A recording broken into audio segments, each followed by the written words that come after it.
magandang araw. Welcome to Engineering Economics. And our uh, topic for today is about the payback period.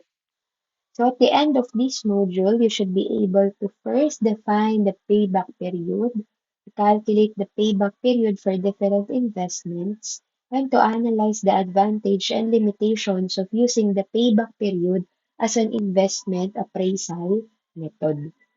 So, ano nga ba yung tinatawag nating payback period? So, this is commonly defined as the length of time required to recover the first cost of an investment from the net cash flow produced by the investment for an interest rate of zero. So, meaning, ito daw yung magsasabi sa atin, kumbaga parang this is used para masabi natin kailan ba babalik sa akin yung naging gastos ko. Okay? Ilang taon ko ba kailangan munang kitain para mabalik sa akin? Kumbaga parang inaano natin si break-even natin. Okay? This is expressed in years or months depending on the cash flow period. So what are the types of payback period? So first, we have the simple for the undiscounted payback period. Okay? So this does not consider the time value of money, meaning undiscounted kasi siya. Okay? So this is common in a quick screenings. Okay? But second, we also have the discounted payback period.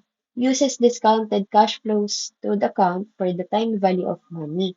And this is more accurate but slightly more complex. Okay? Kasi parang masyado na siyang mahirap gamitin. Okay. So how do we solve for the payback period? It is just the fixed capital over the annual net profit plus annual depreciation. Okay. Meaning, for the PBP natin, for the fixed capital, meaning yun yung nagiging gastos mo. Okay? And then, sa baba naman natin, yung mga nagiging net profit natin.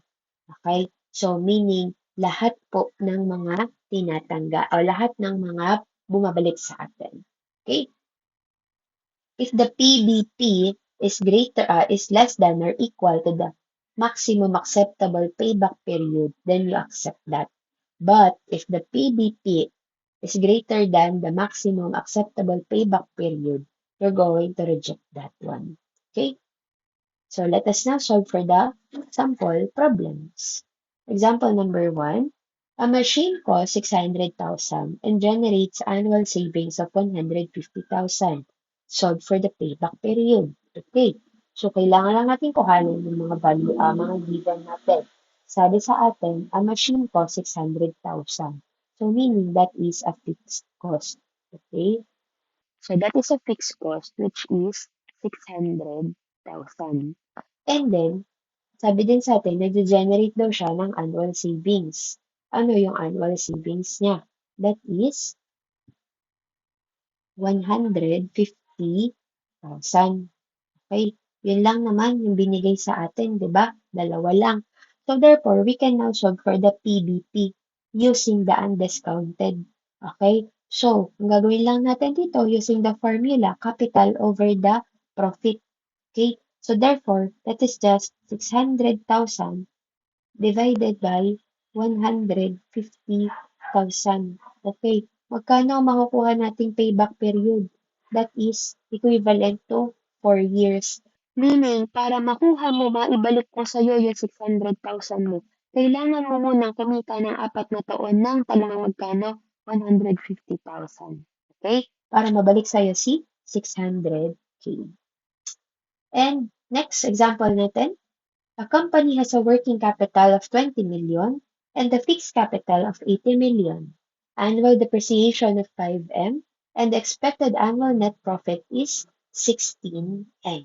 Compute the payback period. Okay. So let us identify the given values sa atin.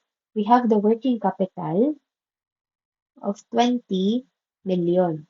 And then we also have the fixed capital of 80 million. Okay? Then may sabi sa atin, the annual depreciation of 5 million. And we also have the expected annual net profit of 16M. Okay?